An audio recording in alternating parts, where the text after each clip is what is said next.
Terima kasih Mbak Ais perkenalannya. Pengalaman kerjaku mungkin lebih banyak daripada usianya kebanyakan teman-teman nih kayaknya ya.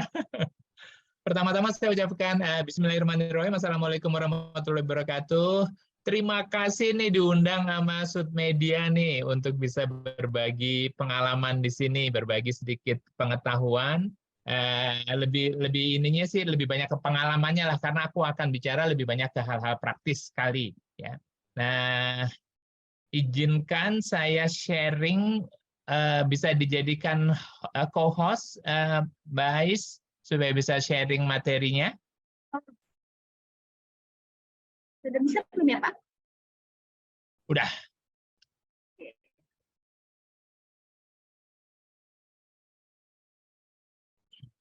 Baik.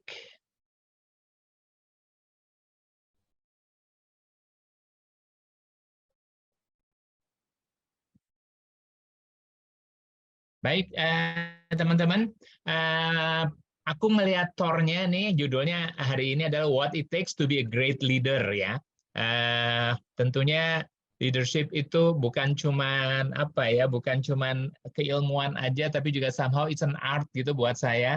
Karena situasi dari satu company ke company lain, satu organisasi dengan organisasi lain, itu banyak sekali mesti beradaptasi dengan kondisi situasi orang-orang yang ada di sana ya.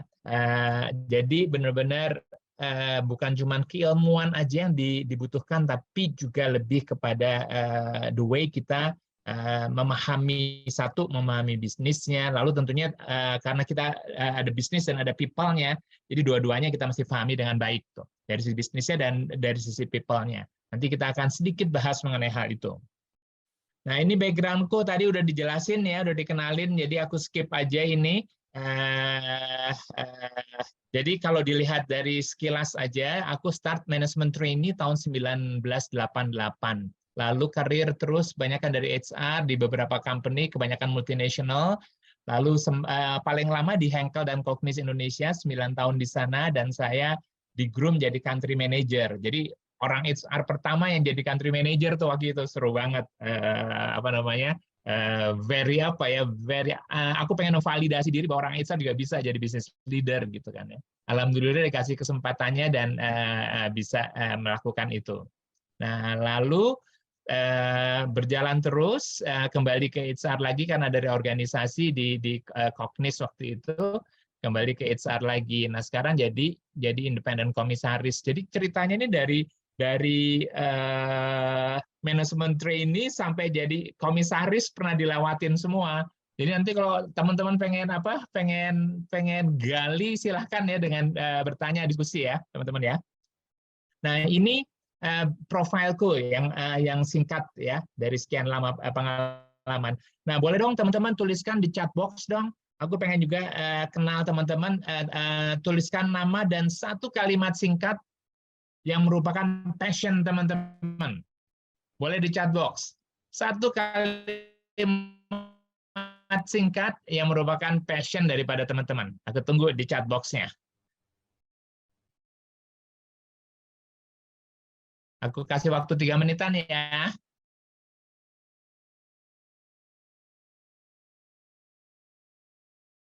Nama kalimat singkat mengenai passion-nya yang menggambarkan diri Anda.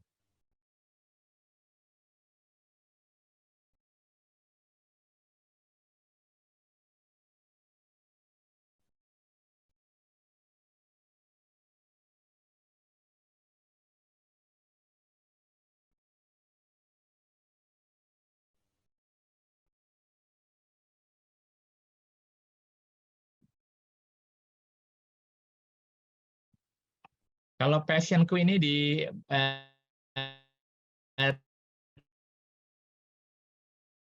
statement di bawah foto.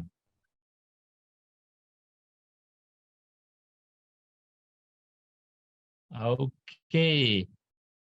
Wawan, passion saya tertarik seputar personal finance ya. Wawan, personal finance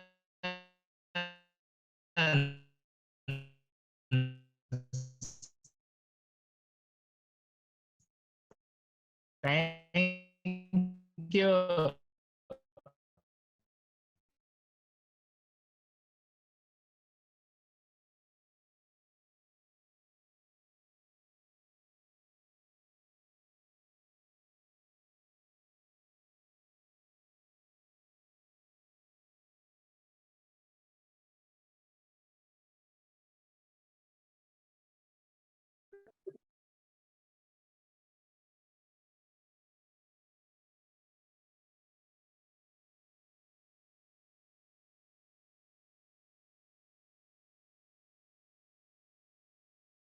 Oke, baik Mas Dimas. Aku stop share, kamu bantu screen share-nya ya. Oke. Baru Wawan nih yang ini nih, yang baru Wawan yang baru sharing nih mengenai passion-nya.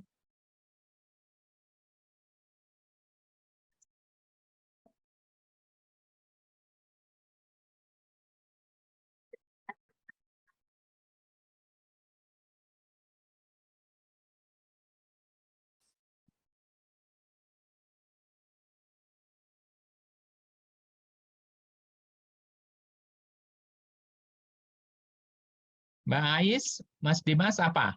Passion-nya boleh dong dituliskan di chat box-nya. Ya. Wow, udah mulai banyak nih.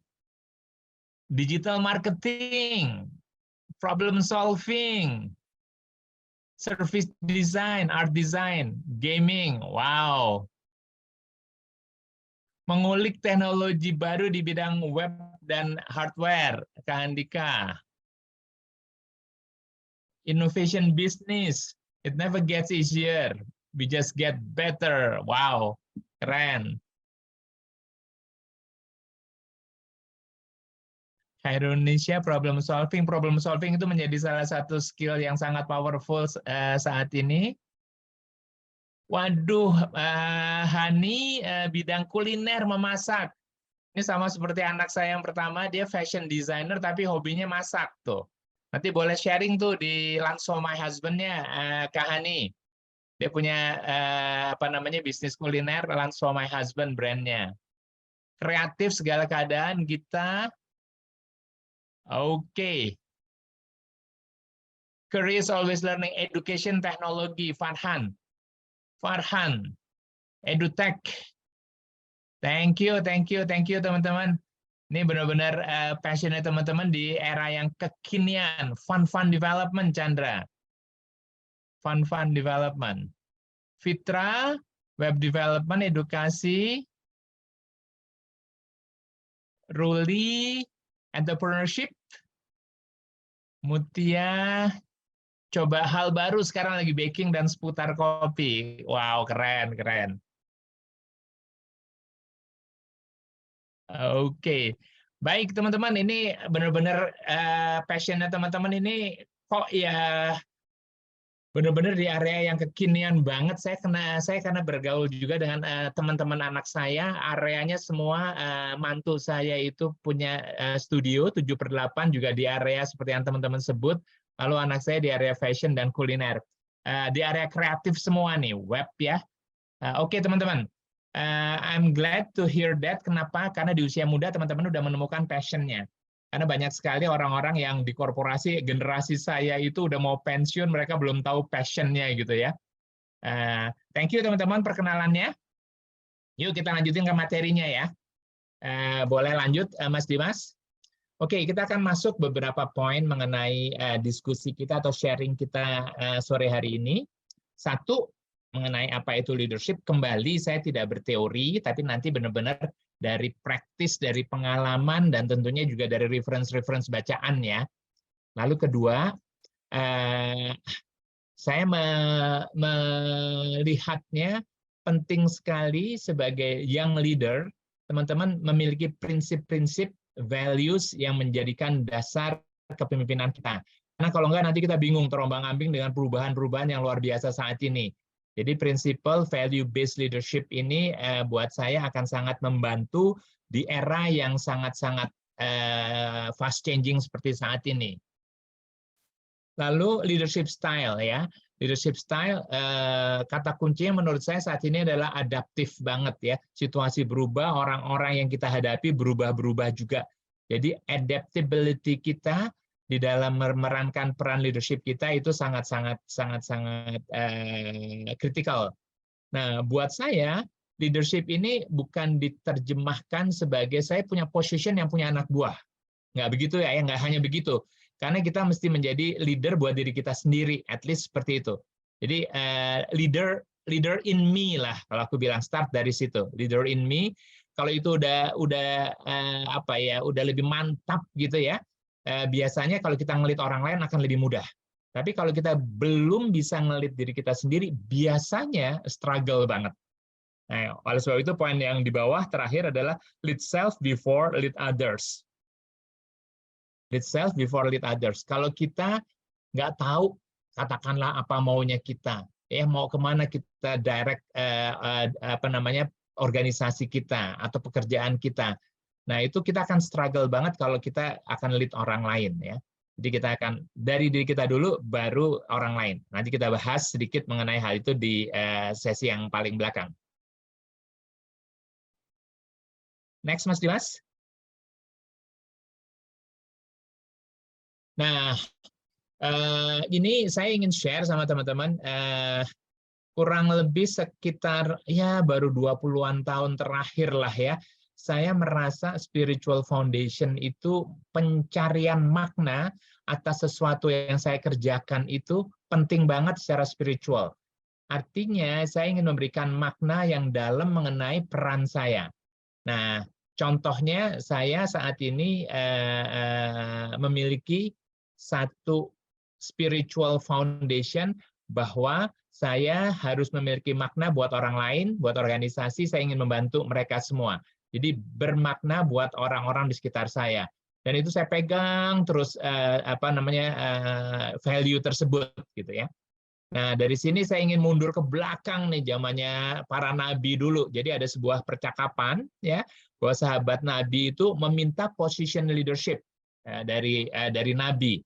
Nah, lalu nabi bicara, you are weak. Weak bukan dalam pengertian fisiknya lemah, bukan, tapi secara capability.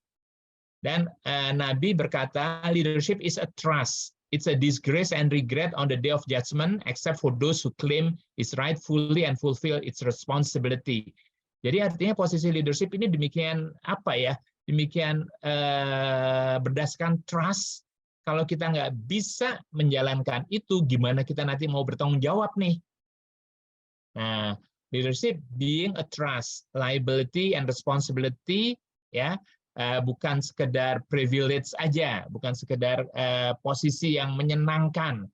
Nah, teman-teman yang masih pada muda-muda ini, pada saat nanti meraih karir yang lebih tinggi, siapkan mental kita untuk siap di posisi tersebut. Karena kalau enggak nanti godaannya banyak banget. Makin kita sukses, godaannya makin besar, ujiannya makin banyak. Oleh sebab itu spiritual foundation menjadi penting banget yang ingin saya share sama teman-teman. Karena saya sempat mendapatkan cobaan yang berupa keberhasilan, kesuksesan, uang banyak. Waduh, itu cobaan yang lebih besar daripada kalau uangnya nggak punya uang lah, ibaratnya seperti gitu. Ya, ini satu poin. Lalu spiritual foundation lainnya yang ingin saya share juga adalah di halaman berikutnya. Ya. Di halaman berikutnya, pada saat Abu Bakar menjadi suksesornya Nabi Muhammad, beliau berkata begini, Anda pilih menjadi leader bukan berarti saya lebih bagus daripada kamu. Ya. Dukung saya kalau saya bagus, koreksi saya kalau saya melakukan kesalahan. Ya. Sejauh saya mengikuti petunjuk Tuhan Yang Maha Esa dan Rasulullah,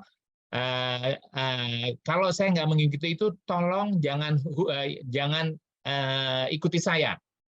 Jadi demikian kuatnya foundationnya, ada satu guidance ya dalam hal ini Al-Quran dan sunnahnya Rasul. Kalau saya nggak mengikuti itu, jangan follow saya. Saya bukan lebih baik dari kamu. Koreksi saya, dukung saya. Itu statement yang sangat kuat, sehingga yang saya kasih tanda tik di situ, leader accountable to the higher command. Jadi dia bertanggung jawab kepada atasannya, tetapi juga punya tanggung jawab besar untuk men-serve, melayani timnya, tim membersnya, followersnya.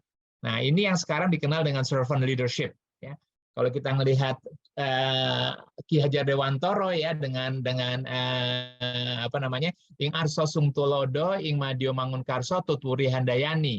Jadi menjalankan peran di depan, di tengah, dan di belakang.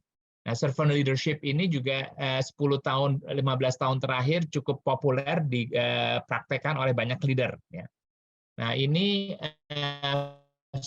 spiritual foundation yang saya berusaha untuk mencari landasannya terhadap apa yang saya kerjakan.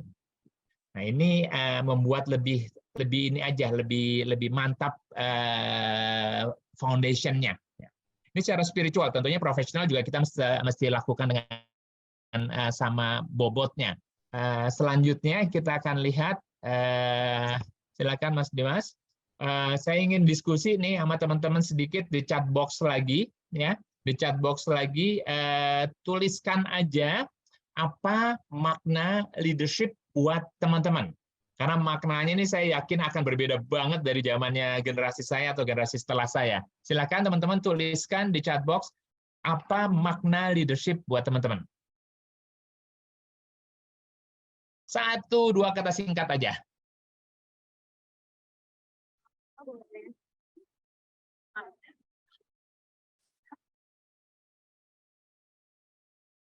Mengayomi, Bahani, thank you. Mengayomi. Empathy, melayani. Mengayomi, empathy, melayani.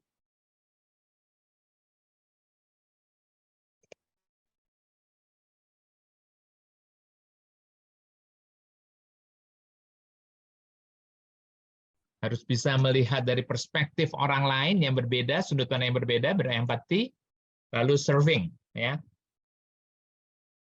Menuntun, ya. Jadi kita melit teman-teman, kita punya visi mau kemana, kita bisa menuntun, bukan hanya teman-teman, tapi diri kita juga. Kita mesti tahu apa yang kita mau, ya.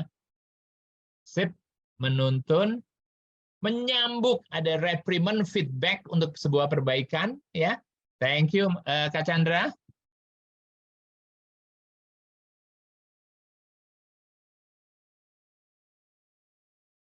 Oke, kita tunggu 1-2 lagi sebelum kita lanjut ke topik halaman berikutnya. Melayani, menuntun, mengayomi, menyambut, memotivasi, ya. Bertanggung jawab, accountable, responsible. Thank you, Mbak Irin. Mbak Irin atau Kak? Mbak Irin, benar ya. Bertanggung jawab.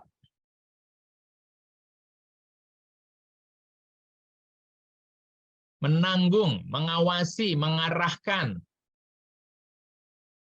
Care, peduli.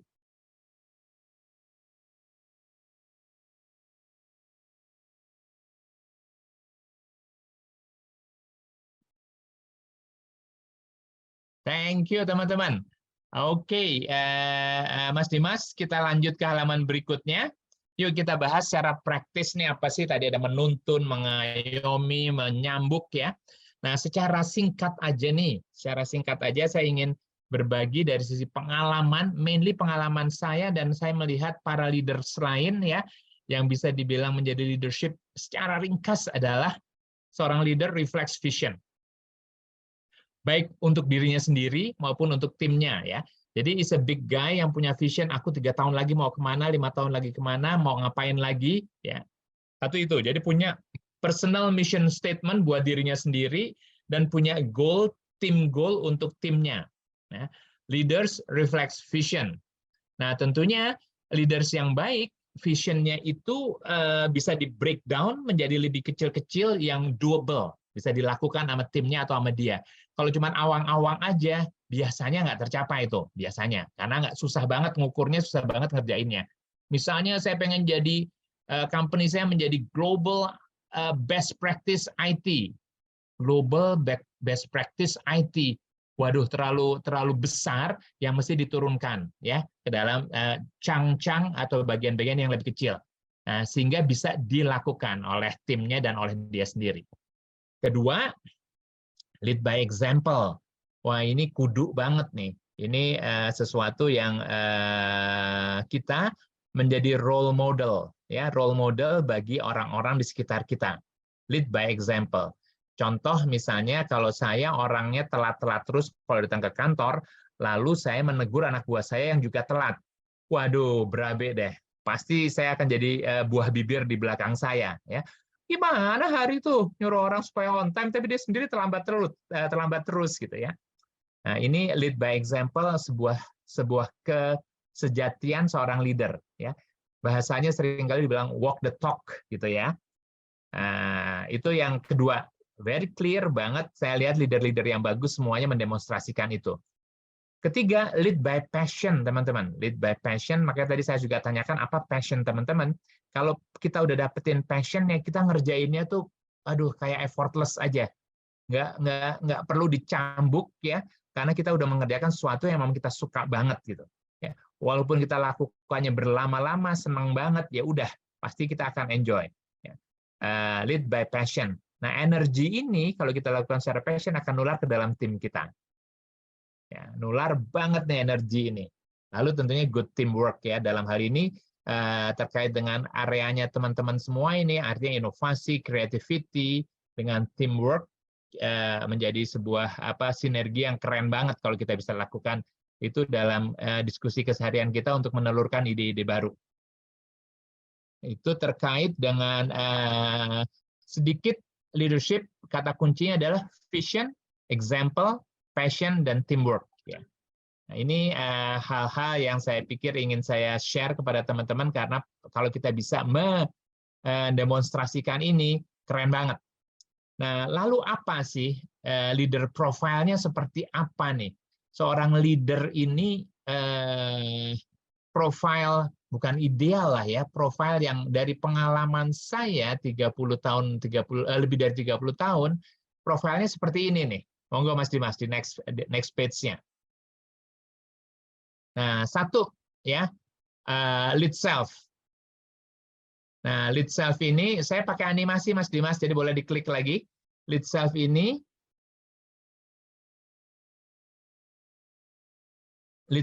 mendemonstrasikan karakter kita, integriti kita.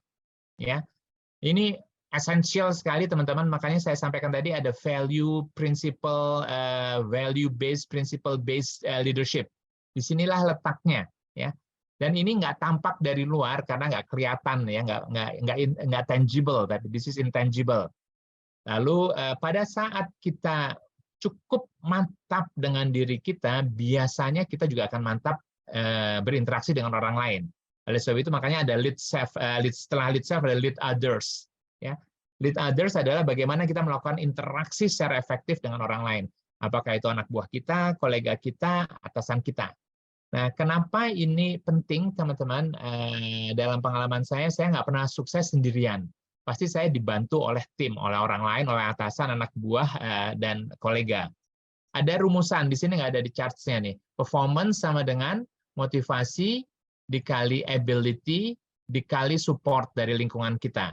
Jadi selain motivasi saya, skill saya, ability saya butuh support dari lingkungan. Kalau tanpa itu, saya nggak akan bisa berhasil atau perform dengan baik. Jadi creating support system di sekitar kita menjadi hal yang sangat-sangat esensial untuk kita bisa perform. Nah, kalau lead bisnis tentunya ya udah kita pasti ditanya resultnya bagaimana ya, deliver result lah kalau lead bisnis. Deliver result. Deliver result.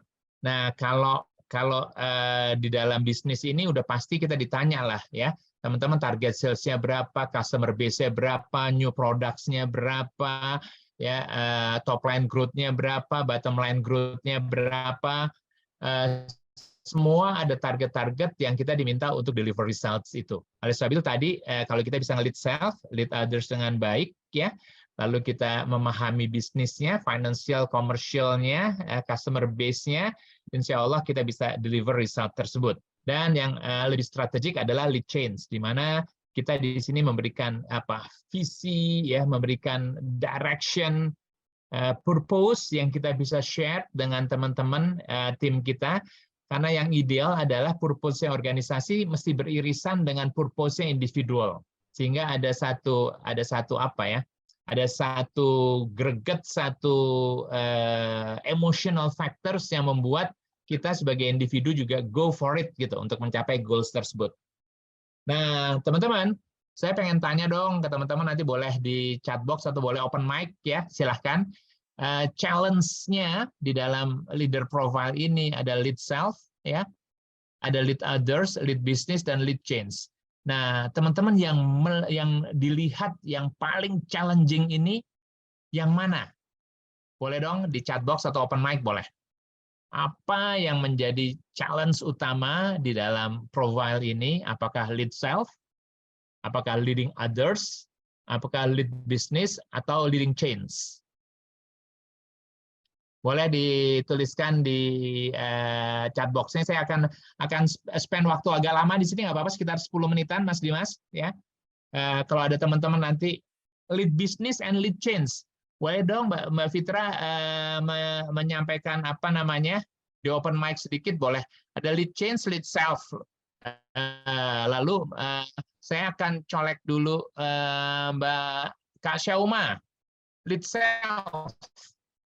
Boleh open mic sedikit, kenapa buat Mbak Syauma ini yang paling challenging? Ngerasa kalau diri sendiri sih masih struggling sih intinya sih. Hmm? Jadi kalau pas buat orang lain bisa memaksakan diri, tapi kalau buat diri sendiri agak susah. Oke. Thank you Kak Syauma, honesty-nya. Appreciate banget ya. Kalau kita push orang bisa lebih mudah, tapi push diri sendiri itu kita masih struggle. Thank you banget. Kak Anggriawan, lead change. Waduh, ini challenge terbesar buat Kak Anggriawan. Silakan, apa reason-nya, Kak?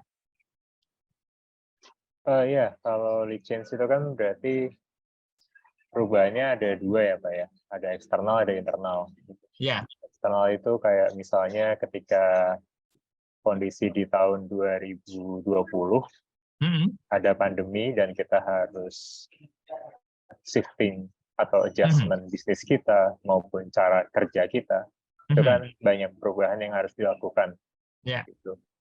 Yang tadi pakai pendekatan soft juga kadang nggak bisa 100% soft gitu, jadi harus ada yang jadi good cop, bad cop. Ya, itu kan cukup challenging. Karena ada target yang mau dicapai, kalau soft aja nggak bisa dapet gitu ya. Jadi mesti ada hard factors-nya juga. Ya, dan itu harus adapt. Kalau nggak bisa adapt ya punah gitu. Ya. Thank you Kak Anggriawan. Ini lead business dan lead change, Kak Fitra. Iya Pak, jadi kalau untuk lead bisnis sejauh ini challenge-nya lebih ke bagaimana membuat si anggotanya itu deliver results-nya bertanggung jawab gitu sih. Jadi kan kita nggak bisa ngatur orang lain kerjaannya seperti apa, tapi kita juga pengen deliver results dengan timeline yang sesuai atau dengan waktu yang cukup oke dengan bisnisnya. Nah, di situ walaupun udah interact-nya cukup efektif, udah nanya dan segala macam, tapi kalau misalnya kita nggak bisa mengarahkan mereka untuk bertanggung jawab, itu masih agak sulit sih. Kalau dari Jadi sisi kita mesti monitor, mesti tracking secara ketat gitu ya, Mbak Fitra ya? Iya, dan itu pun kadang masih loss juga gitu kan. Iya. Kalau untuk lead change, kalau lead change-nya, sebenarnya lebih ke, kalau saya kan bukan yang paling atasnya juga dan bukan yang mengarahkan ke directions-nya, tapi kalau misalnya ada perubahan yang harus mengubah sesuatu, itu juga harus penyesuaian lagi ke seluruh anggota membernya. Nah, untuk penyesuaiannya dan adaptasinya, sepertinya itu akan butuh waktu dan butuh lebih banyak effort lagi gitu sih. Ya, karena banyak faktor yang berpengaruh ya, kayak lead bisnis tadi ada external factor yang kita nggak bisa kontrol juga ya, competition misalnya, nggak bisa kontrol sepenuhnya maksud saya. Lalu lead change-nya tentunya faktornya lebih tadi yang disampaikan oleh Mas Anggriawan juga ada external internal factors-nya. Nah, sebelum masuk ke Mas Ido mau nanya nih ya. Nah, saya ingin share sedikit dari leader profile ini. Kalau ngobrol sama para leader dan surveinya, itu top 2 challenges-nya adalah lead self dan lead change. Ya, lead self dan lead change itu menjadi 2 top challenges buat para leader. Ya, bagaimana bisa mengelola perubahan yang cukup kompleks faktornya, ya, dan juga bagaimana bisa istiqomah konsisten menjaga passion dia, energi dia, untuk bisa jadi tadi perannya sebagai role model, sebagai penuntun yang ngelit perubahan itu sendiri. Nah, ini yang seringkali secara bukan sebuah research yang official ya, tapi dari survei-survei di leadership talks, leadership dialogue, 2 hal ini yang menjadi challenge utamanya. Nah, saya pengen loncat ke Mas Ido. Ada pertanyaan apa? Silakan. Sebenarnya bukan pertanyaan sih Pak Hari, selamat kenal dulu. Jadi anggap saya itu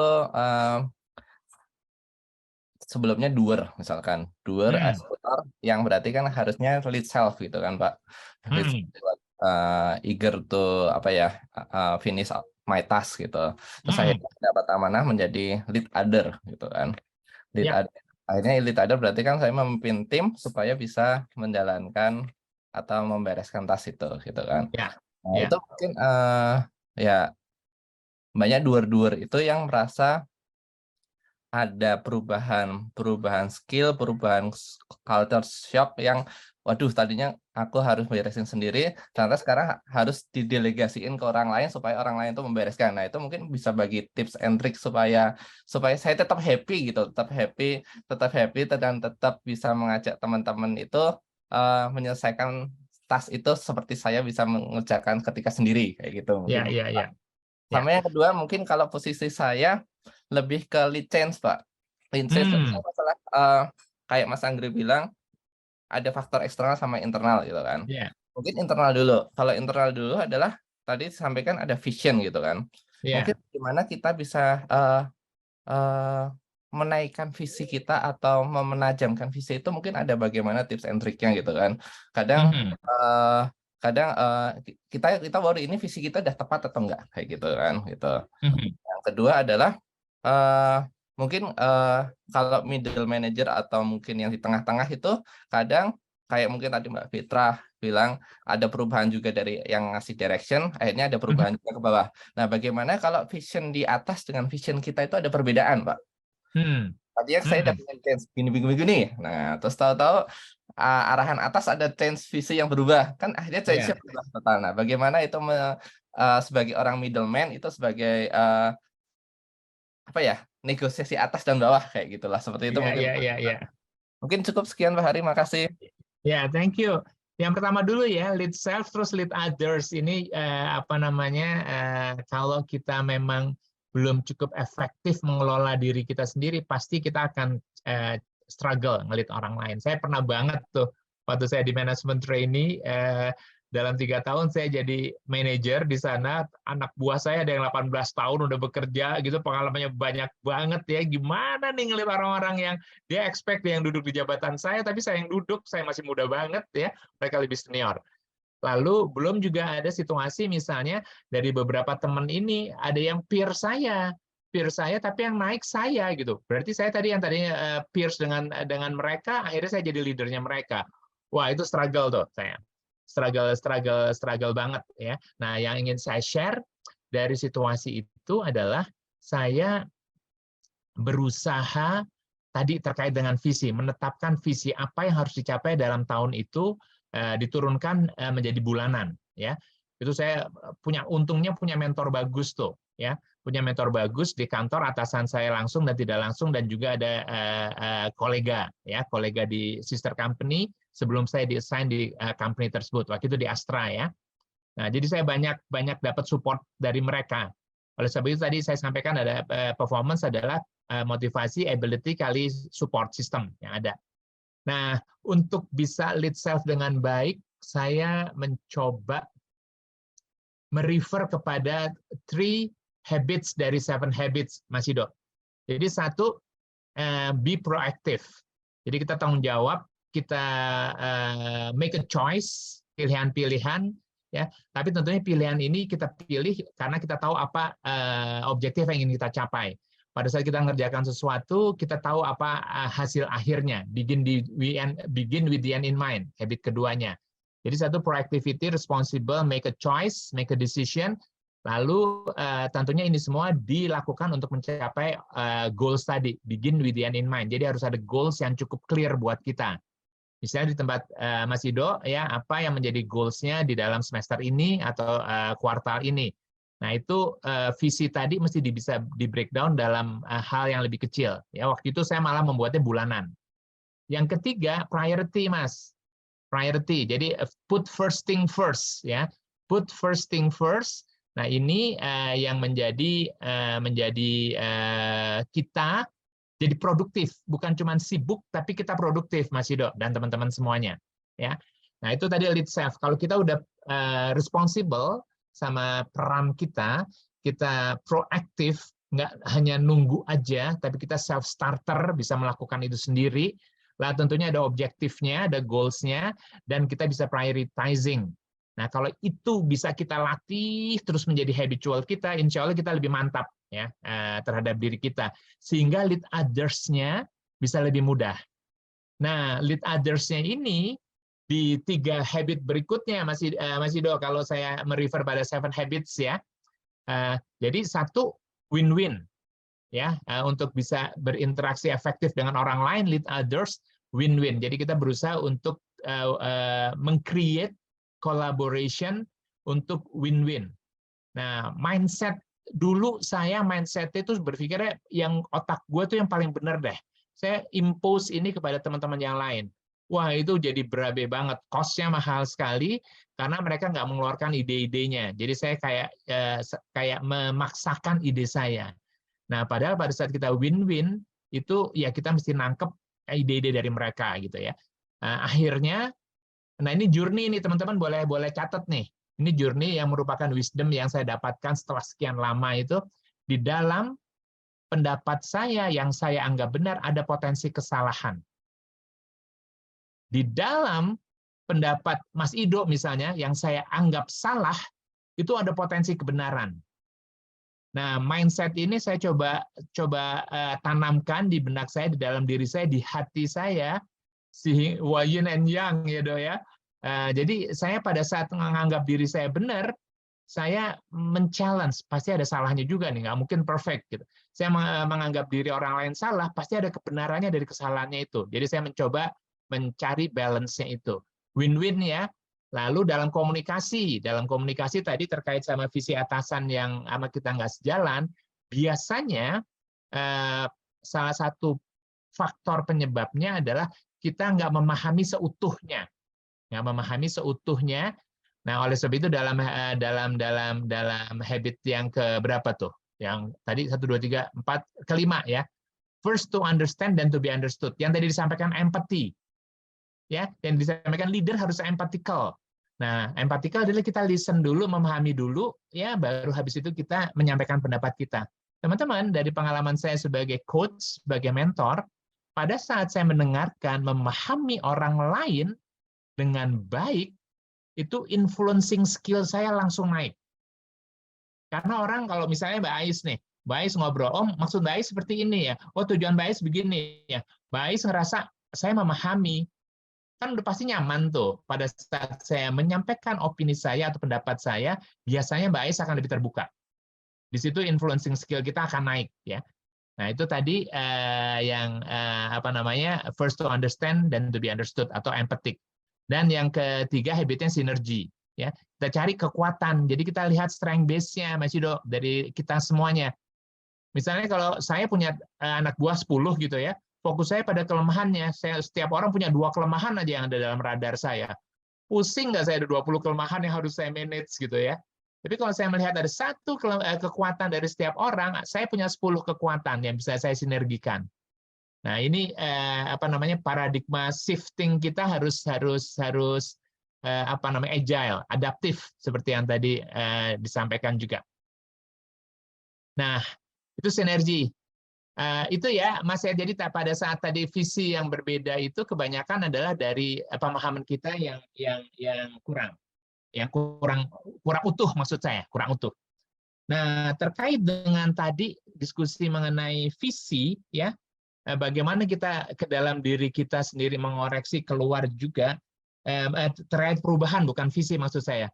Jadi ini ada teman-teman bisa carilah modal perubahan itu. Salah satu yang saya suka adalah setiap perubahan itu kita satu mesti punya visinya, ya. Kalau nggak punya visi kita bingung. Kedua, kita mesti punya resources-nya, sumber dayanya. Kalau nggak kita bisa frustrasi. Skills-nya juga gitu, ya. Kalau nggak rasanya waduh benar-benar demotivated gitu ya. Lalu ada insentifnya, what's in it to me? Kalau kita bermain dengan digitalisasi, apa buat aku? Oh iya, aku lebih mudah nih kerjanya, gini-gini lebih cepat nih. Aku bisa kerja dari mana aja nih. That's what's in it to me-nya. Dan tentunya ada action plan-nya. Karena kalau nggak ada action plan-nya, nanti kita kayak lari tapi di treadmill gitu. Di situ aja nggak kemana-mana. Ya. Nah, itu framework mengelola perubahan itu teman-teman bisa googling lah banyak. Tapi yang saya suka tadi adalah ada visi, ada resources, ada skills, ada what's in it to me, insentif buat aku, dan juga ada action plan-nya. Nah, itu yang kenapa aku cukup keluar begitu aja ngomong, karena ini yang aku sering praktekkan sehingga udah lebih terlatih. Gitu Mas Ido ya. Oke, terima kasih Pak. Sip. Clear Pak. Oke, kita lanjut di chat box, nggak ada catatan lagi, kita bisa lanjut. Sekarang saya ingin sharing mengenai apa classical challenge di organisasi. Ya, di halaman berikutnya kita bisa lihat nih teman-teman. Tadi udah dibahas ya, ini. Kita lanjut mengenai classical challenge di organisasi. Ada 4 hal yang classical ya, tentunya di luar hal-hal teknis lainnya. Ya. 1, no clear purpose or vision. Nah, ini begini teman-teman. Saya sebagai internal consultant di beberapa company ya, ngobrol nih sama para ownernya ya, karena yang hire saya mereka dan kebetulan teman-teman baik gitu. Nah, lalu pada saat saya ngobrol sama CEO-nya, which is owner-nya, cukup clear purpose-nya apa. Lalu saya ngobrol di level di bawahnya, yang -1-nya. Clear juga. Lalu saya suka ngobrol dengan teman-teman di middle dan di front line-nya. Ya. Makin ke bawah, makin nggak clear. Lalu saya sampaikan masukan itu kepada, dalam hal ini misalnya Thomas, ya teman saya ini. Tom, gue ngobrol-ngobrol sama teman-teman semua, yang direct report lo clear apa yang lo mau. Tapi di bawahnya bingung. Ya, nggak cukup jelas. Dia bilang, bisa jadi ya, karena teman direct report gue nggak ngejelasin ke mereka semua. Terus kalau gue ada perubahan-perubahan dalam strategi gue, kadang gue nggak tulisin, nggak gue sampaikan, komunikasikan dengan baik. Nah, ini menjadi salah satu practice yang real bahwa sebenarnya purpose-nya ada, vision-nya ada, tapi understanding-nya nggak cukup oleh teman-teman. Nah, ini research-nya hanya 20%-an lah orang-orang yang paham mengenai, dari total company ini hanya 20% yang paham mengenai directions atau goal daripada organisasinya. Ya. Terus kedua, birokrasi misalnya makin besar, ya, makin birokrasinya tinggi, ya, alignment-nya juga makin sulit, ya. Saya juga saat ini sedang membantu sebuah perusahaan logistik, ya. Aplikasi yang mereka gunakan aja yang mereka mesti kelola, ada 25 aplikasi di organisasinya, dan that application is not talking each other. Ya, yang benar-benar share baru 4 dari 25. Jadi benar-benar silo, ya, alignment-nya kurang. Nah, ini banyak contoh yang kita bisa temukan. Ketiga adalah adanya talenta-talenta. Waduh, Mbak Syauma, nanti boleh bantu alignment, mantap. Nanti saya kenalin ya, Mbak. Lalu underutilized talent and potential, ya, karena apa namanya, seringkali ya leaders-nya mendirect, telling what to do, ya. Lalu perannya dibatasi oleh job desk-nya. Masih banyak organisasi yang pakai job desk gitu ya, bukan role charternya, tapi masih spesifik job desk-nya, sehingga underutilize talent-nya dan potensialnya. Saya pernah mengalami situasi yang kelihatannya nggak terlalu penting obrolan ini, tapi I take it very seriously. Waktu saya ada di pharmaceutical company, saya biasa senang tuh kalau ke pabrik, jalan ya keliling pabrik. Nah, lalu situasi company waktu itu adalah 25% orang mau pensiun dalam 25 tahun. Ada sekitar 600-an orang. Dan historically mereka tuh lulusan SMA, lulusan D3 ya, yang S1 sedikit banget. Nah, saya pengen rejuvenate sekalian. Jadi saya hire pengganti-penggantinya S1 dari UI, dari ITB gitu ya. Nah, pada saat mereka join di company, saya keliling ya, ketemu di locker karyawan.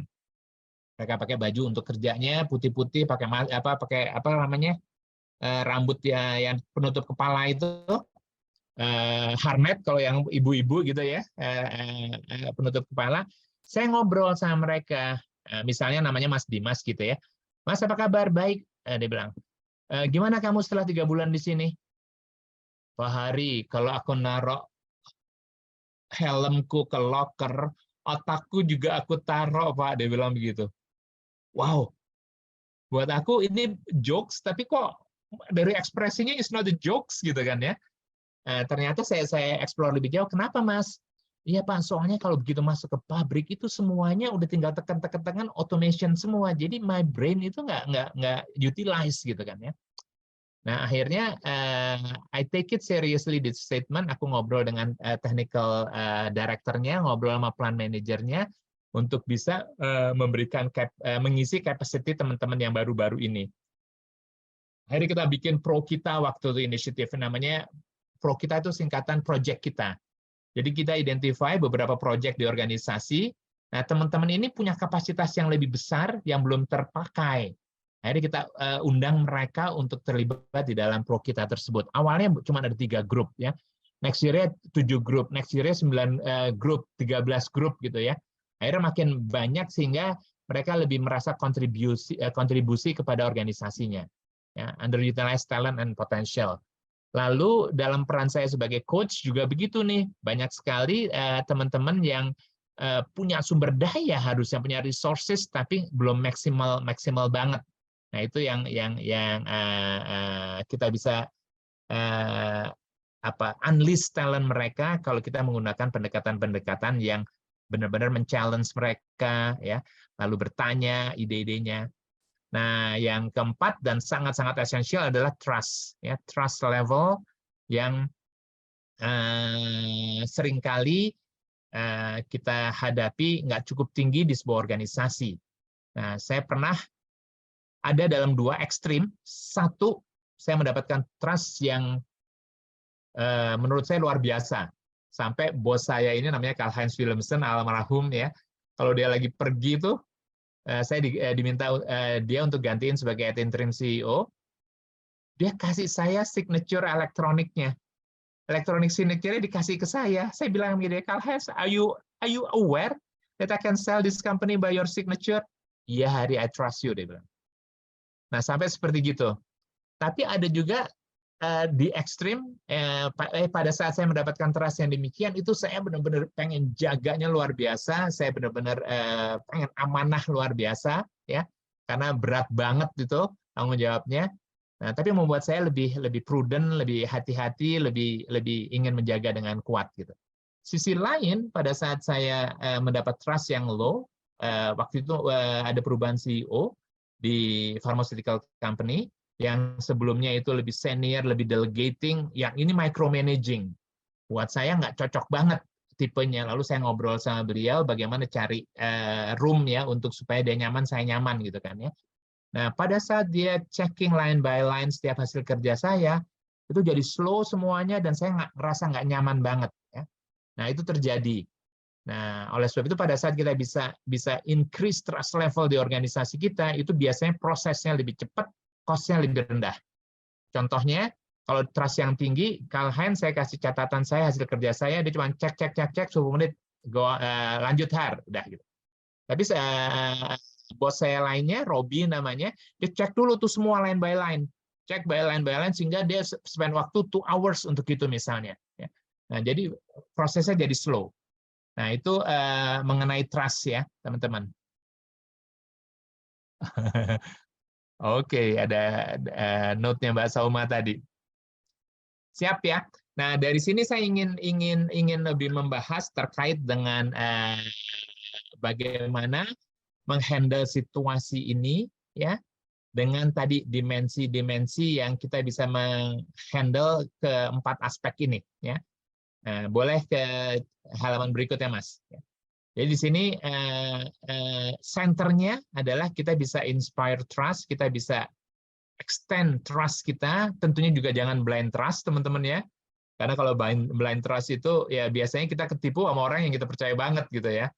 Nah, kita mesti bisa smart trust, artinya kita punya keinginan untuk extending trust kita, tapi kita juga menganalisa orang ini trustable nggak, trustworthy nggak, ya dari track record-nya dia terutama. Ya. Nah, tentunya clarify purpose ya menjadi satu hal yang perlu banget. Oleh sebab itu dari pengalaman saya melakukan 2 pendekatan. Satu one on one dengan tim, saya dengan atasan juga, dengan tim juga, one on one regularly. Paling enggak kalau saya punya anak buah 6 tuh sebulan sekali lah saya ketemu, ya one on one-nya.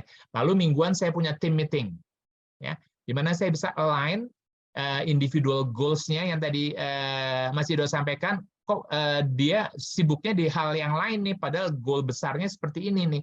Nah, kita bisa align di situ di dalam weekly meeting, ya. Weekly meeting, apa goal kita terbesar dalam bulan ini, aktivitas teman-teman lainnya seperti apa. Nah, dengan one on one dan team meeting ini biasanya kita bisa mengurangi tadi kesenjangan pemahaman mengenai vision kita. Lalu sekaligus dengan tadi one on one dan team meeting, kita bisa menjawab 2 isu di bawahnya. Unleash talent, kita bisa lihat dari one on one-nya. Line system ini internally kita bisa jaga. Lalu kalau dengan departemen lain biasanya ada managers meeting tuh.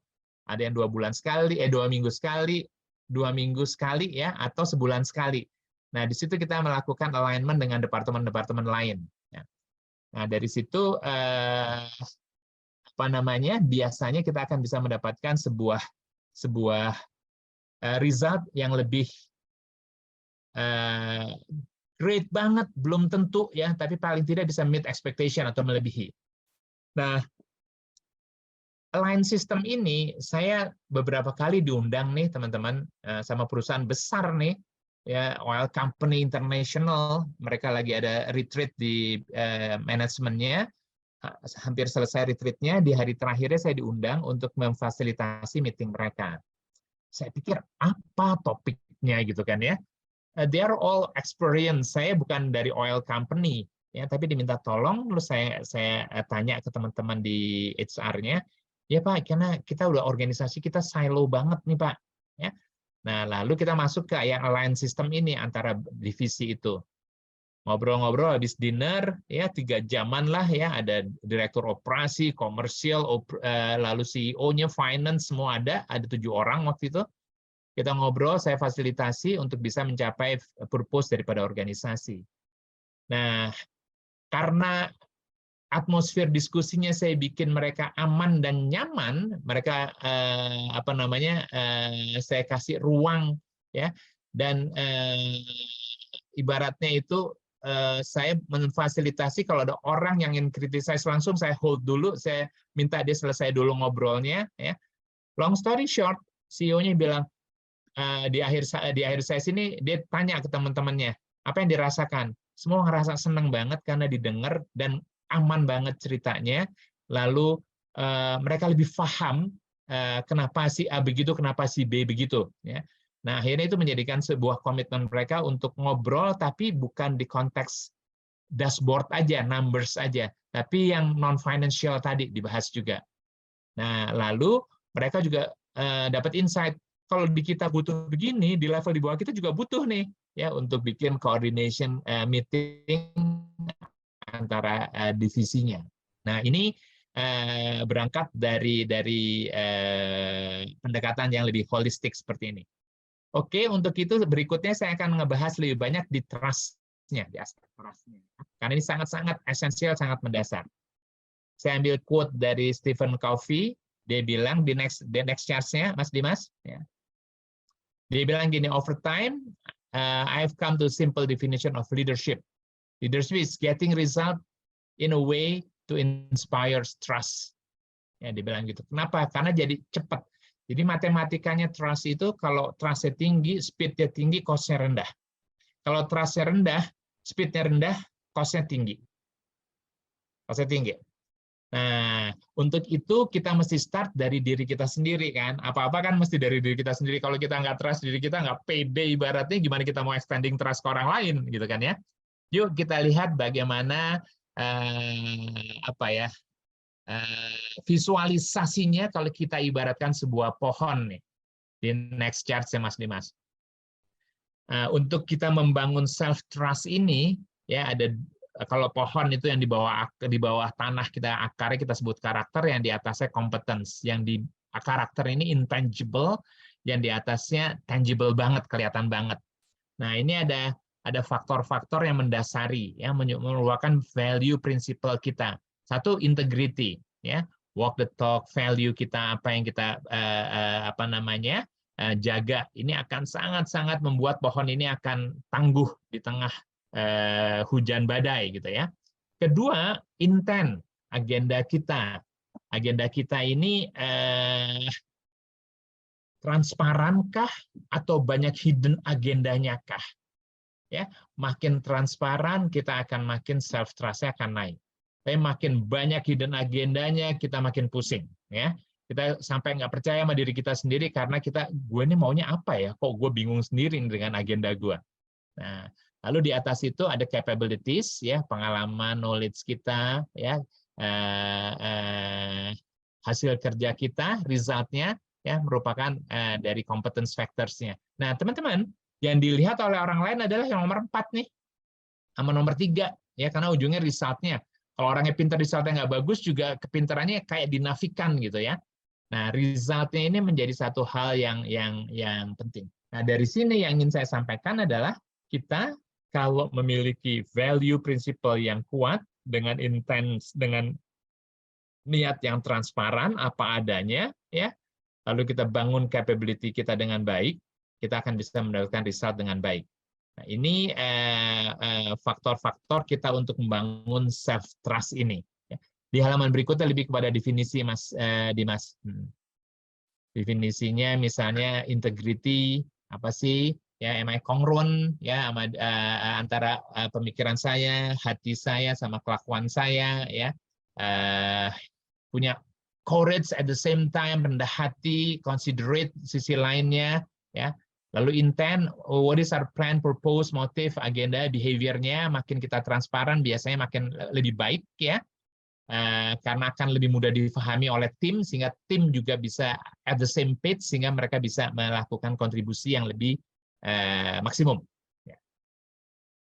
Nah, yang ketiga keempat capabilities ya tentunya capacity kita untuk bisa produce dan accomplish task kita. Nah, result track record kita lah ya. Track record kita yang lalu, yang sekarang, bahkan anticipate performance-nya juga kita bisa perkirakan juga ya. Terutama dalam situasi yang lebih stable tentunya.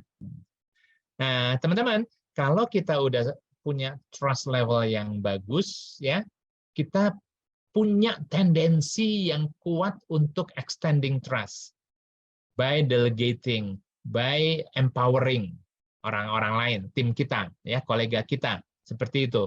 Tapi kalau kita nggak punya self trust yang cukup kuat, kita susah banget untuk extending trust atau untuk give up control. Kita pengen kontrol semua karena kita nggak yakin orang lain bisa melakukannya. Nah, ini berkorelasi banget antara self dengan others ya, lead self dan lead others. Nah, apa dampaknya teman-teman kalau trust levelnya rendah di sebuah organisasi. Baik itu section, department, divisi, atau company secara keseluruhan. Ya. Yuk kita lihat apa indikasi-indikasinya. Kita spend waktu sebentar di sini, kita lihat ya.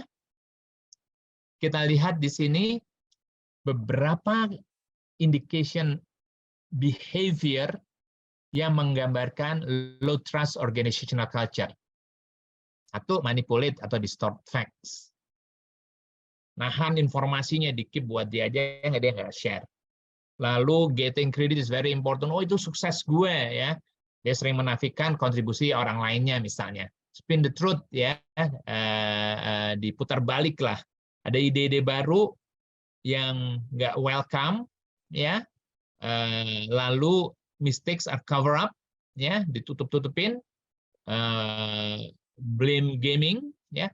Meeting after meetings, kita udah ada meeting besar ya, tapi habis itu nggak semuanya keluar, habis itu banyak meeting-meeting lain ya di luar meeting official itu, karena banyak yang undiscussables, over promise under deliver, energinya low ya, bad things are not happening or are in denial. Jadi mereka mencoba mencari pembenaran atas hal itu. Nah ini research-nya dari Franklin Covey ini, low trust organization, ada indikasi-indikasi perilaku seperti ini teman-teman.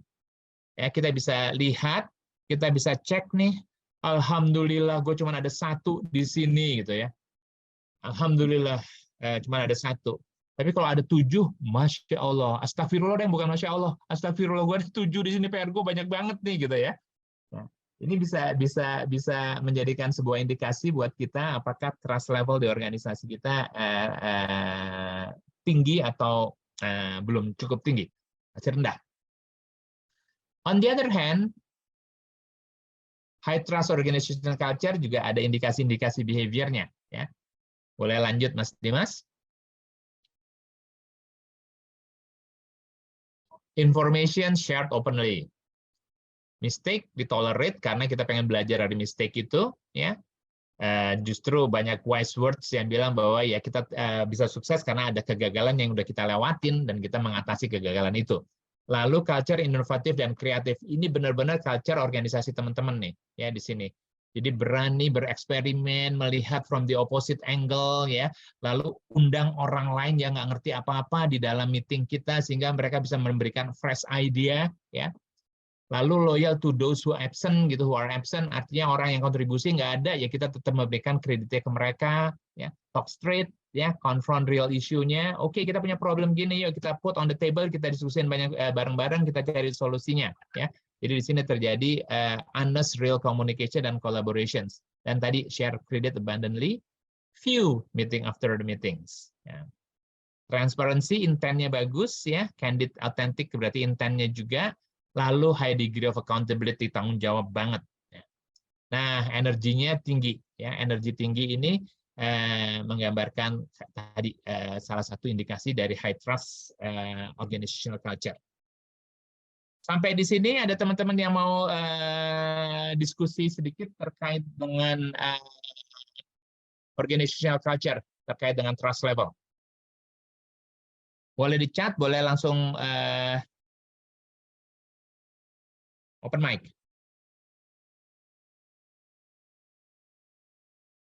Masih aman? Punya concern atau pertanyaan boleh ya. Atau mungkin boleh langsung online. Siap, ada pertanyaan? Bais? Dari siapa ya tadi?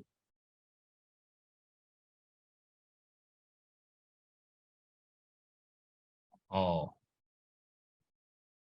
Nggak ada ya? Aman ya? Baik, kalau aman. Halo Pak, Ya. boleh izin tanya? Silahkan. Hmm, Dengan siapa Mbak? dengan Mbak Syauma. Oh, oke, Mbak Syauma. Yang tadi kita bantu alignment ya. Iya Pak, itu bercanda Pak. Gimana Mbak Syauma? Oke, mungkin ini mau nanya gimana caranya misalkan menjembatani gitu ya Mas ya. Dua tim yang memiliki mindset yang sangat berbeda gitu, Pak. Oke. Nah jadinya terkadang, sering ada ketika meeting bersama gitu ya, 2 tim ini, Mhm, ada mhm, suatu mungkin kadang-kadang clash atau konflik dan akhirnya setelah itu di luar itu terjadi meeting after meeting gitu, Pak, mhm. gitu. Jadi tadi indikasi yang itu ya, meeting after meetings ya. Iya, Pak. Nah, ini menyangkut dengan apa namanya crucial conversation ya. Kita karena udah mindsetnya berbeda, lalu bagaimana kita menjembatani ini. Kalau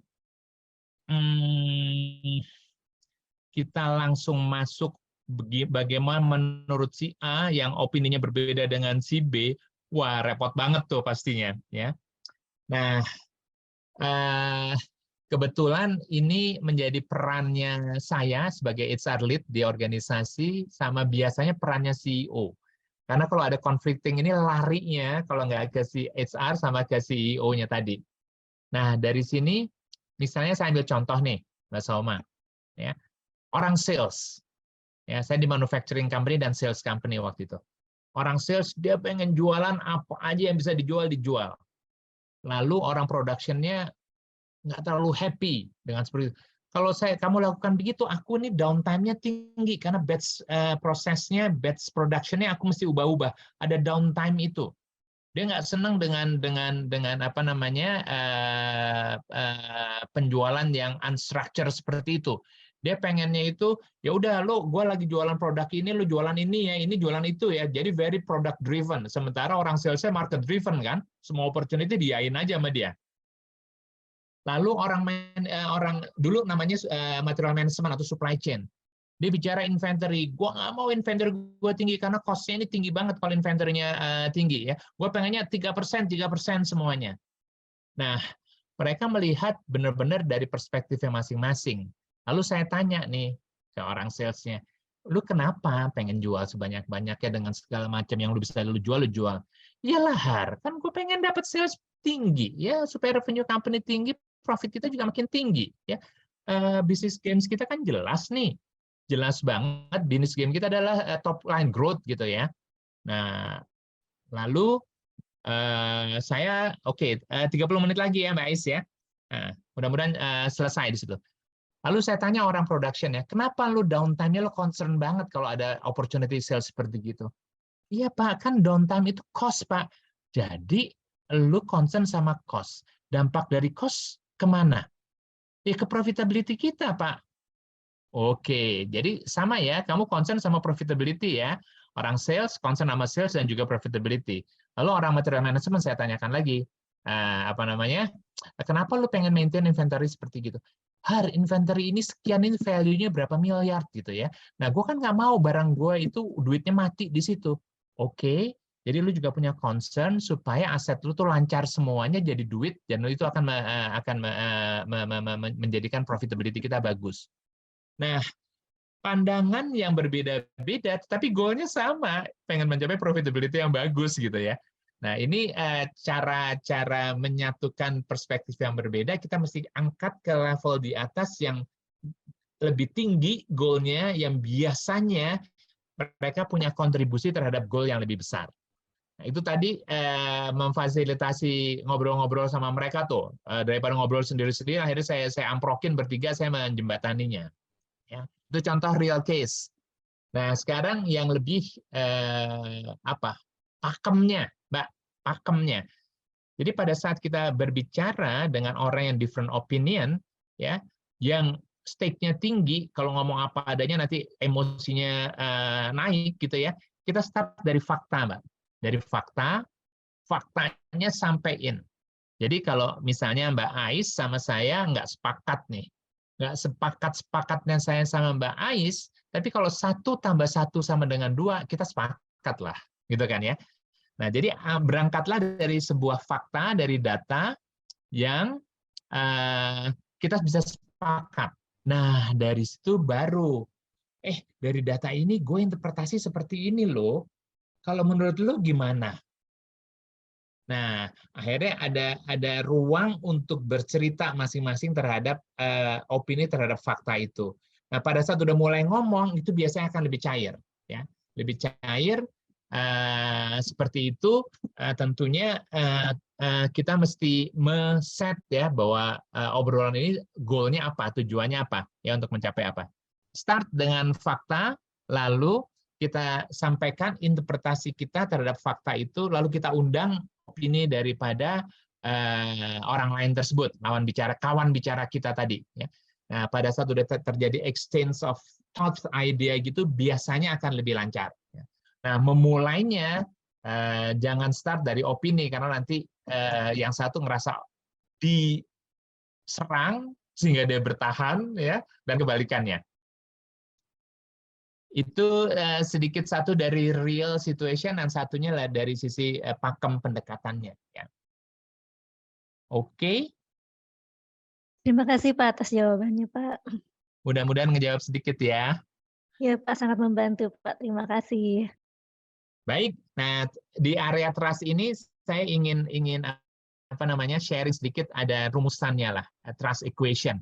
Boleh dilanjutkan Mas Dimas ya. Jadi ini dari buku Trusted Advisor, Trust Advisor dari Michael Green kalau nggak salah ya.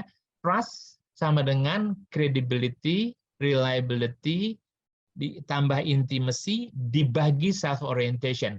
Credibility ini artinya capacity kita, ya, pengalaman kita, hasil kerja kita, ya. Reliability, kehandalan kita promise, kita deliver, ya, kita nggak PHP sama orang, ya. Ini reliability-nya. Lalu intimasinya, kedekatan kita akan membangun relationship yang bagus dengan orangnya, pemahaman yang lebih bagus. Nah, cuma ada faktor pembaginya. Self orientation. Ya, self orientation ini ya terkait dengan ego sama ego player sama team player lah ya. Nah, makin kita egois, ya pembaginya makin besar. Kalau pembaginya makin besar, berarti trust-nya makin kecil. Nah, faktor-faktor ini yuk kita lihat yuk ya.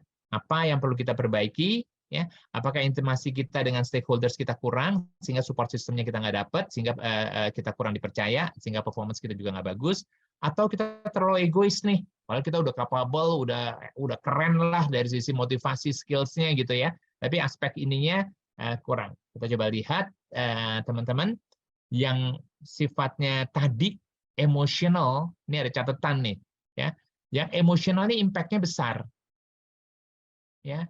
Yang rasional impact-nya nggak sebesar yang emosional. Yang tadi different opinion, opininya berbeda, lalu baperan, impact-nya terhadap trust tinggi sekali. Ini yang kita perlu reflect ke diri kita sendiri, apa yang perlu kita kita evaluasi ke dalam diri kita dan tim kita. Ya. Oke, kita lanjut ke mengenai most crucial leadership trait yang currently dibuat studinya dari Human Capital Magazine di US Mei 2020 di awal pandemi waktu itu. Ya. Nah, sehingga memang ini dilakukan surveinya terkait dengan crisis time tersebut, ya. Dan ternyata ini juga sangat-sangat relevan sama tadi yang teman-teman pahami. Apa sih leadership, pemahamannya buat teman-teman semua? Ada empathy, ada menuntun, ada menyambut, dan communication tadi. Yuk kita lihat apa aja sih ya, yang membedakan antara good leaders, common leaders, dengan great leaders. Nah, leaders, ya, common leaders biasanya mereka memiliki perbedaan approach yang beda-beda banget dalam krisisnya. Nah, mereka selalu purpose-nya menjadi sebuah foundation-nya, ya. Purpose-nya apa? Apakah ini salah? Enggak, ya. Tapi dia fokus banget di sini. Lalu dia mendemonstrasikan leadership behavior yang benar-benar guided by purpose. Nah, sehingga dia akan mengeluarkan energi yang besar untuk bisa mendorong timnya, ya, karena energinya kebanyakan dari dia. Kalau saya ambil analoginya, nanti di belakang aja analoginya, ya. Ini common leaders seperti ini. Nah, bagaimana dengan great leaders? Ya, research-nya Human Capital Magazine US ini, great leaders consistently mereka motivate others to achieve common purpose. Ya. Common purpose artinya bukan hanya purpose-nya dia sebagai leader, tapi juga common purpose dari timsnya. Ya, sehingga membangun sebuah ownership dari timnya itu sendiri. Ya. Nah, sehingga people, team, organization align themselves to the purpose. Yang tadi kayak contoh diskusi mengenai manufacturing company, sales, supply chain, sama production-nya. Ya. Seperti gitu. Nah, yang membedakan, kalau saya analogikan tadi dengan sebuah kereta gitu ya, kalau common leaders, itu lokomotifnya di depan. Seperti kalau teman-teman suka naik kereta, itu kalau saya suka ke Surabaya, itu ada Agro Bromo, ada Agro Anggrek. Ya. Itu 9 jam tuh, Jakarta-Surabaya. Lokonya di depan, narik gerbong yang 8 atau 9 gerbong gitu ya. Sehingga membutuhkan waktu 9 jam. Nah, kalau great leaders itu saya analogikan dengan Shinkansen. Kalau teman-teman yang pernah ke Jepang, lihat Shinkansen itu kereta cepatnya, saya nggak melihat adanya loko di depannya yang menarik gerbong semua. Nah, ternyata saya tanya, yang saya mendapatkan penjelasan, saya memahaminya adalah di setiap gerbong itu ada lokonya. Jadi mereka bergerak sendiri tuh setiap gerbong. Energinya sehingga bisa dalam waktu 2 jam mencapai jarak antara Jakarta-Surabaya. Karena ownership-nya, motivasinya ada di dalam small team-nya, individualnya itu. Oke, itu sebagai ilustrasi. Lalu apa sih most crucial leadership trait dalam situasi yang pandemi dan pasca pandemi ini? Silakan teman-teman. Kita Mas Dimas ke next chart-nya. Ya. Yang tadi teman-teman bilang itu relevan banget. Ya. Genuine care on concern. 72% business leaders, mereka paham bahwa empathy is critical untuk performance dan growth company-nya dia. On the other hand, 58 leaders struggle untuk demonstrating empathy towards tim-nya. Kenapa? Karena terbiasa kerja dengan telling, asking, ya, directing. Seperti gitu. Nah, ini udah mesti menemukan balance yang baru nih. Ya, dengan lebih listening, dengan empowering, dengan clarifying, ya, instead of directing, telling gitu kan. Nah, research yang surprisingly 93% employee likely to remain loyal to an employer who show genuine concern and their needs. 93 employee itu, ini di US ya, tapi rasanya mungkin relevan juga dengan kita karena kita sama-sama human being, ya, mungkin sedikit cultural differences, tapi pada saat kita difahami, kita tuh udah senang gitu. Nah, sehingga buat saya psychologically it's really make sense gitu ya. Nah, yang lebih powerful lagi pada saat mereka ngerasa dipercaya, mereka show genuine care and concern, they will support whatever other initiative that you roll out. Jadi mereka all out banget untuk go untuk mencapai objektifnya. Genuine care and concern, empathy. Yuk kita lihat next slide-nya.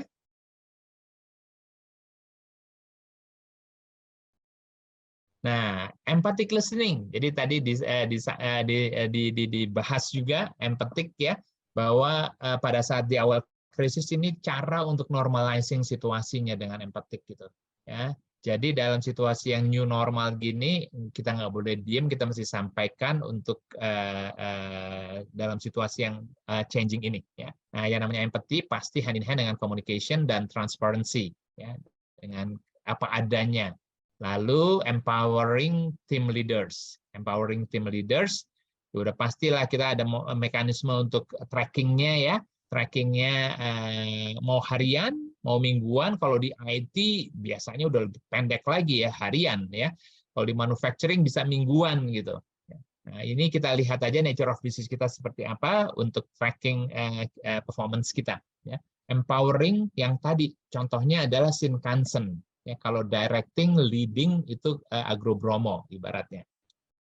Oke, nah dengan regular meeting ini, feedback tadi address issue yang muncul, kita bisa pivoting untuk perubahan-perubahan prioritas. Ini yang seringkali para leaders ya, yang apalagi dia owner juga lupa ya karena sibuknya lupa untuk write down ini dan mengkomunikasikannya dengan thorough ke seluruh organisasi melalui tentunya team members-nya. Ya. Nah, dari sini juga ada research lagi terkait dengan empathy drives performance. Next page-nya, Mas Dimas. Ya, nah ini meng-highlight saja teman-teman research-nya dari Mary DeVoe ini.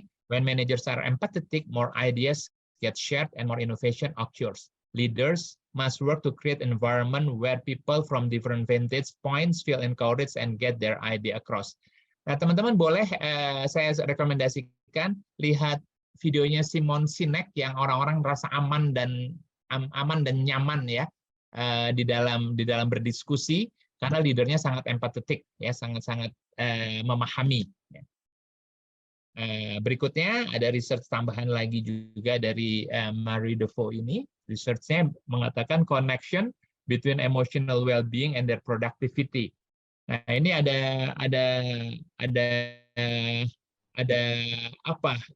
teman kemarin diskusi dengan teman anak muda yang saya admire karena sangat-sangat learner sejati. Dia bilang people itu psychological assetnya itu kuat banget ya. Ya ternyata benar juga tadi waktu kita bicara trust equation, faktor-faktor psikologis itu impact-nya tinggi sekali. Nah, emotional well-being ini sangat-sangat correlate dengan productivity. Ya. Nah, pada saat tentunya dalam situasi yang turnover karyawan tinggi, nah ini bisa menjadi satu tools buat kita sebagai leader untuk bisa retain karyawan. Jadi bukan hanya replacement, tapi retention-nya. Retention dengan empathic leadership style ini. Oke, sebagai sedikit penutup mengenai empathic ini, leadership ini ada shifting, teman-teman. Ya, shifting di next pages-nya. Dari directing menjadi inspiring, telling, listening, questioning, leading, empowering. Ya. Nah, shifting ini ya kita mesti find a new balance lah. Nah, buat teman-teman yang muda-muda rasanya nggak terlalu sulit, tapi buat generasi-generasi yang lebih senior ini akan challenging karena mereka udah terlatih banget kompetitif, terlatih banget menjadi habit ya, directing, telling dan leading ini. Ya. Nah, coaching, mentoring, delegation, skills ini bisa membantu kita untuk bertransisi dengan lebih smooth. Ya. Nah, Mbak Ais, kita berapa menit lagi ya Mbak ya? Aku ada sedikit diskusi lagi nih. How leader develop empathy towards their team members. Mungkin pendek aja. Next page-nya Mas Dimas. Next page-nya ini. 10 menit lagi ya. Nah teman-teman boleh dong dalam waktu cepat aja satu kata, dua kata, put di dalam chat box. Bagaimana leader develop empathy toward their team members. Ingat tuh, 80% leader tuh struggle untuk bisa mendevelop empathic way untuk dealing dengan team members-nya. Monggo di chat box-nya. Silahkan.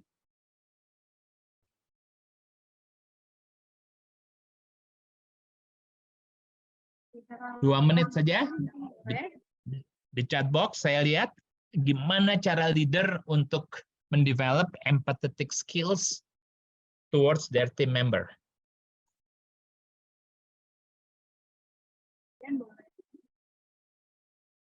Frequently asking, how are you doing?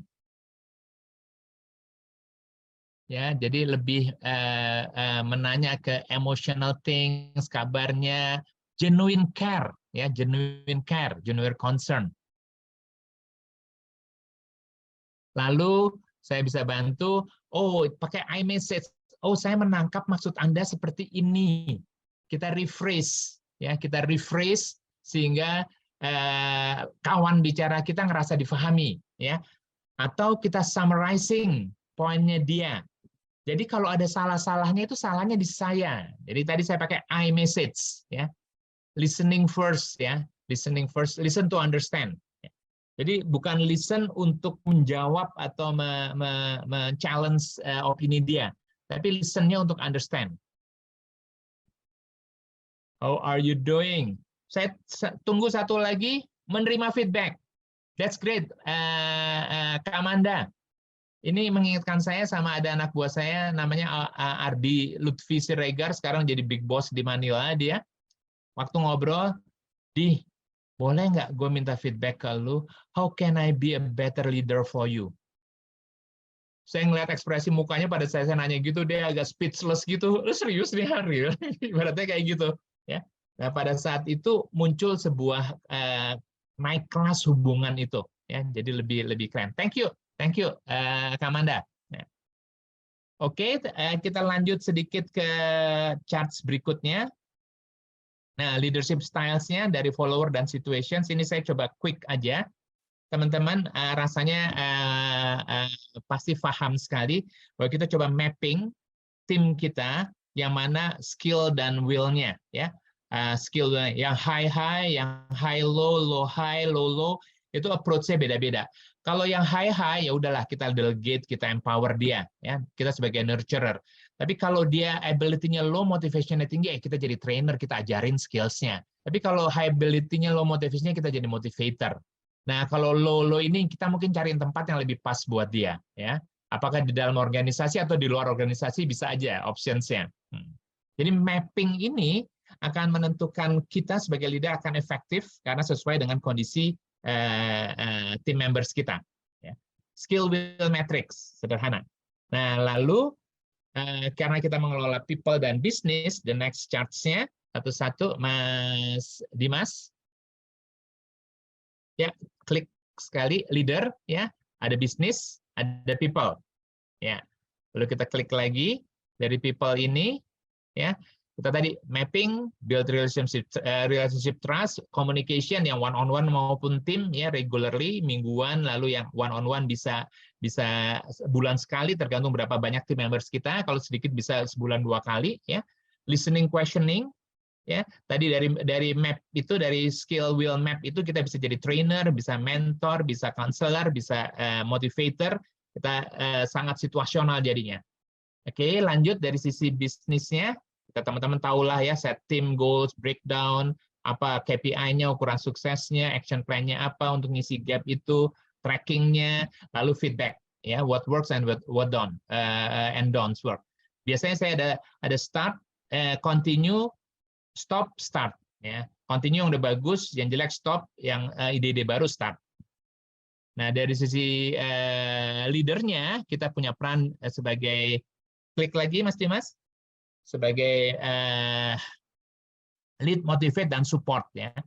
Nah, masing-masing klik lagi boleh Mas, bahwa untuk kita lead-nya, set goal, ya, lalu lihat analisa current sama goals-nya, strategi action plan-nya. Ya, lalu tentunya kita klik lagi Mas. Kalau ada hambatan, ya, kita mesti bantu, ya, teman-teman ini dengan kita sebagai train, mentor, coach, nurturer, regular communication-nya, motivate-nya, provide consequences-nya, recognition dan reprimand-nya, itu motivate-nya. Dan support-nya adalah kalau ada hambatan, kita clear the path. Klik lagi, Mas. Clear the path-nya, lalu kasih support dari awal, jangan hanya pada saat dia lagi ada problem, baru kita offer support-nya, lalu feedback for continuous improvement. Nah, ini secara quick aja, bahwa kita sebagai leader, manage business and people. Ya. Nah, ini kira-kira tips aja lah, boleh dibilang. Tips aja. Silahkan, lanjut ke next-nya. Nah, next-nya, saya ingin cerita sedikit mengenai pengalaman pribadi dan juga banyak teman-teman yang saya observe. Good leader starts from good follower. Dan ini menjadi, saya refer, ini ada Murphy followership modelnya. Jadi dia ada self-starter, brown-noser, slacker, dan criticizer. Nah ini ada 4. Kalau kita sebagai anak buah, sebagai team member, udah ada di dalam self-starter, biasanya kita akan jadi good leader. Boleh ke next charts-nya, apa sih indikasi-indikasinya? Self-starter, team player banget, ya, considerable effort to make the team success, ya, benar-benar all out lah, ya, improve performance-nya, ya, sangat-sangat solution orientation, ya, inisiatifnya responsible, accountability yang tadi cerita sama Mas Ido, ya, accountability, responsible, ada goals, ada prioritizing, ya, itu muncul tuh, dan dia biasanya cepat bosan sama rutinitas, dia selalu cari challenge-challenge yang baru. Ini self-starter. Kalau kita sebagai team member udah self-starter, biasanya jadi good leader. Oke, berikutnya brown noser. Ya, istilah Brownhouser ini kita strong work ethics-nya, cuman dia nggak cukup critical thinking, ya, sangat-sangat loyal kerja, ya, artinya ini soldiers of the company lah, yang maintain proses ini keren banget nih orang ini. Kita butuh banget untuk bisa maintain operational prosesnya. Karena kalau semuanya self starter, nggak ada yang maintain rutinitas. Ya. Nah, yang slacker ini, ya pokoknya gue datang 85 lah, gue dapat gaji gitu ya, menghindari tugas-tugas yang berat gitu ya, merasa deserve dapat salary seperti itu aja gitu. Jadi ya minimalis lah ini orang ya, minimalis. Dan yang berikutnya criticizer. Criticizer ini energinya tinggi, ya kritikal banget. Nah, kalau kita bisa shifting energinya dia bisa jadi self starter kalau menurut saya. Ya, criticize, cuman energinya tinggi, cuman shifting paradigmnya aja kita mesti ubah. Bagaimana dia bisa energinya diarahkan cari solusi. Ya, mudah-mudahan orang seperti ini bisa jadi self starter. Nah, terakhir ada survei dari British Journal Psychology, good followers makes a good leaders. Ya. Nah, ini kembali tadi bahwa lead self ya menjadi satu challenge utama di dalam leadership dan juga lead change. Kalau lead self-nya oke, biasanya lead others-nya juga oke. Lead business itu menurut saya akan lebih mudah karena saya pernah menjalaninya, saya sebagai orang HR, tapi ngelit chemicals business, ya, yang ada 7 bisnis unit di bawahnya, ya, dan bisa aja tuh, alhamdulillah. Ya. Nah, baik teman-teman, ini chart terakhir. Terima kasih banget udah mendengarkan diskusi mengenai leadership ini, what it takes to be great leaders. Mudah-mudahan memberikan manfaat, bisa diterapin. Nggak usah semuanya, 1-2 aja diterapin, akan udah membuat saya happy banget. Terima kasih teman-teman semuanya. Mohon maaf kalau ada salah-salah kata. Ya. Assalamualaikum warahmatullahi wabarakatuh. Saya kembalikan ke Mbak Ais.